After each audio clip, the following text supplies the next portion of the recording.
Karibhoy Poultry Farmers Association mentakasngi kalayo ban plipat ba senanda ka office trikam Mapura Hanong Po Town Shopping Complex ban pet ya kejing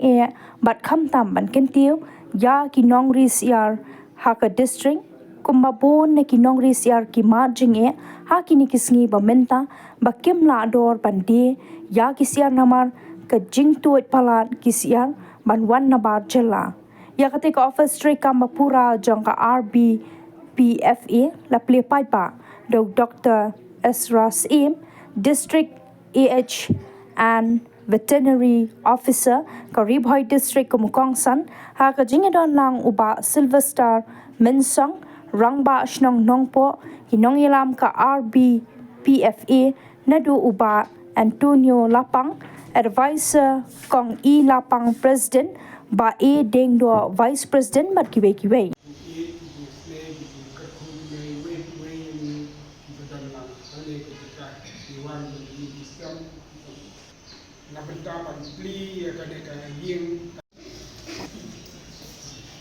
Teto, hanya si kas kontrak jumlah mas, ada opsan iplino yang office terkam juga Karibhoy Poultry Farmers Association. But English kan ini kalau berku ya kinong siap juga dikatakan.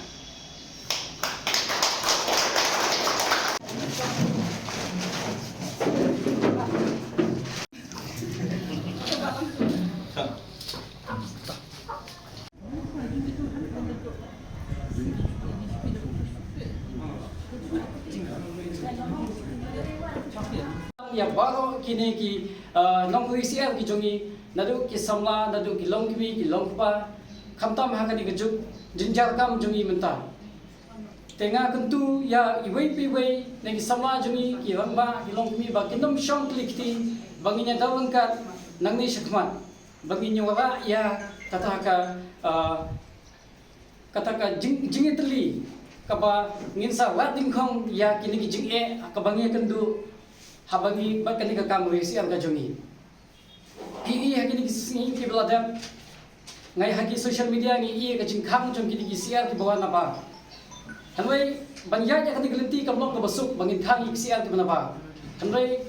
ka baga jingthu jong ka association ka jongi ka lomba kumno bangin ya tuat jengmut na sarkar khanang bangin yo ki jingmun toy ki banya rap yani bat ka kamri jingri khanang bangila banya compete lane banya Aireng bagi di nong supply siar ki banaba.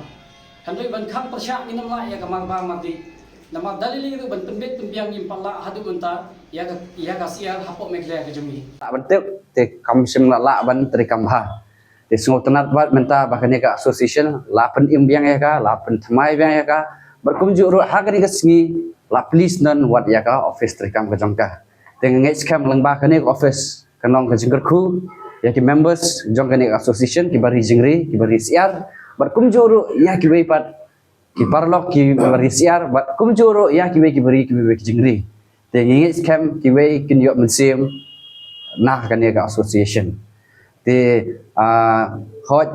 nitip hi yo sibun jing mentoi ha ngi siar te kinong siar ki kita ki entrepreneur te kadang ki per ha businessman but entrepreneur te ki bari siar ki mde ki businessman lani ki businesswoman lani ki business person lani ki entrepreneur kemud kadai kita ki baseng kam lajong te phim na dan kam man up ki we rei hiseng ma phi rei ha bagi kren bat sapang business ki long kum tu kinong khai bat ki kita ki balik business ki business person tilada omdan ki entrepreneur kemud ke business kamya te nak tak kadau ki ki nong risiar ki long kita ki ba seng kam lajong ba kumjuru ki ba ai kam ki wei bat na kani ka siar sibun yo jumuntoy nikom kade ka khya ha ka ba ka supply ya ka jing demand jong ki nutrients ha ka met jong ki brio khamtam ha proteins bar ka do siar ka long ka wei kata ka jaddo ka ba supply ya kita ki jing kam jong ka met te bat hak juga poru dah ka beri siar ngiro ru ya ka jingmentoi ha kayo kot te bun ngangi scam nak den jupi bun hi hot wala dangi mat bun ke jing ka kam beri siar ngatup ha ya ta ndre ngangi scam ru bun pio jingmentoi long bakane te bat makermen scam sisu lembaga ne ka association ba phila lumlang menta phin ya wan lang hakaju ka satri phin ya mir jemut lang ki jing e jong phi nangta phila wan pnyesngo pat sak sarkar lane wat saka district administration ka jongi district veterinary office te hoi walra nga ngamde uta in charge jonga district veterinary office jong nongpo ndre ngai scam bat ngandan benta he banira ya phi haki benta let's say nyamla ban curricular hi begin ai schemes kam den kawan district dari kawan state level dan re haki bede bat kum ki awareness program lene ki haki bede bat ki trainings ki jingerap kumno benri nangta ki jing penbiang haki no haki bede bat technical technical background ngela panang ma hakum kita benta ngasung ngila be banai